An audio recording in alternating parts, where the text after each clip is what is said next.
গতি পাচ্ছে না টেলিযোগাযোগ আইন সংশোধনের উৎসুক। বাংলাদেশ টেলিযোগাযোগ নিয়ন্ত্রণ অধ্যাদেশ 2025-এর খসড়া অনুমোদনের জন্য মন্ত্রণালয়ে পাঠানো হলেও তা ফাইলবন্দী হয়ে আছে।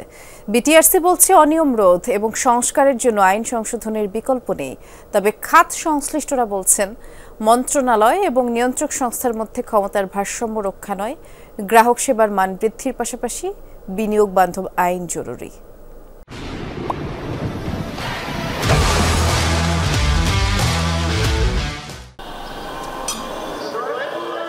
বিগত দেড় দশকে দুর্নীতি আর অনিয়মের নানা অভিযোগ আছে টেলিযোগাযোগ খাত ঘিরে।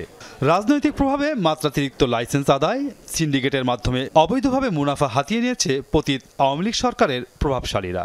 এসব অনিয়মের পথ সুগম করতেই 2010 সালে টেলিযোগাযোগ আইনে সংশোধনী এনে বিটিআরসিকে মন্ত্রণালয় নির্ভরশীল প্রতিষ্ঠানে পরিণত করা হয়। লাইসেন্স প্রদান, বাতিল, জরিমানা, ট্যারিফ সহ গুরুত্বপূর্ণ প্রায় সকল সিদ্ধান্ত নেয়ার ক্ষেত্রে বিটিআরসিকে পাশ কাটিয়ে সরকার তথা মন্ত্রণালয়ের পূর্বানুমোদনক্রমের বিধান জারি করে আওয়ামী লীগ সরকার।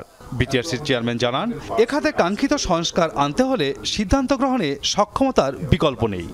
আইন করবে সংসদ, নীতিমালা করবে সরকার, রেগুলেট করবে রেগুলেটর, এটাই হওয়ার কথা। এবং আইনে এখনও ওইভাবে আছে, শুধু ওই যে ওই সামান্য একটু জায়গা ছাড়া, যে যা কিছু করবে বিটিআরসি ইত্যাদি দিবে, লাইসেন্স টাইসেন্স সবই দিবে, কিন্তু সরকারের পূর্ব অনুমোদন। এটাতে করে যে একটা ব্যাকডোর তৈরি হলো, এতে করে সরকারও পার্ট হয়ে গেল, তাহলে রেগুলেটর আর নিরপেক্ষ থাকার সুযোগ কমে গেল। আইন উপদেষ্টার সাথেও কথা বলেছি, ওনারাও বলেছেন এটাকে একটা অধ্যাদেশের মাধ্যমে রিভিউ করা হবে। খসড়া সংশোধনীতে লাইসেন্স প্রদান, ট্যারিফ, জরিমানা সহ প্রায় সব সিদ্ধান্ত গ্রহণের ক্ষেত্রে মন্ত্রণালয়ের পরিবর্তে কমিশনের সিদ্ধান্তকে চূড়ান্ত করার প্রস্তাব করা হয়েছে। গত 2 দশকে টেলিযোগাযোগ খাত অনেক বেশি এগিয়েছে, উন্মোচিত হয়েছে নতুন প্রযুক্তির দ্বার। মাঝে কিছু সংশোধনী এলেও বিনিয়োগ বা গ্রাহক বান্ধব উদ্যোগ দেখা যায়নি বলে মনে করেন খাত সংশ্লিষ্টরা।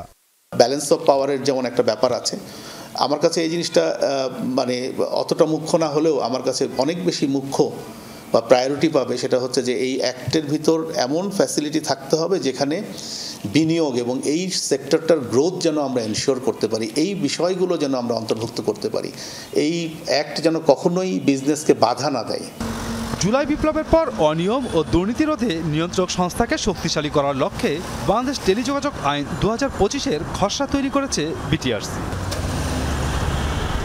মাসুদুজ্জামান রবিন, যমুনা নিউজ, ঢাকা।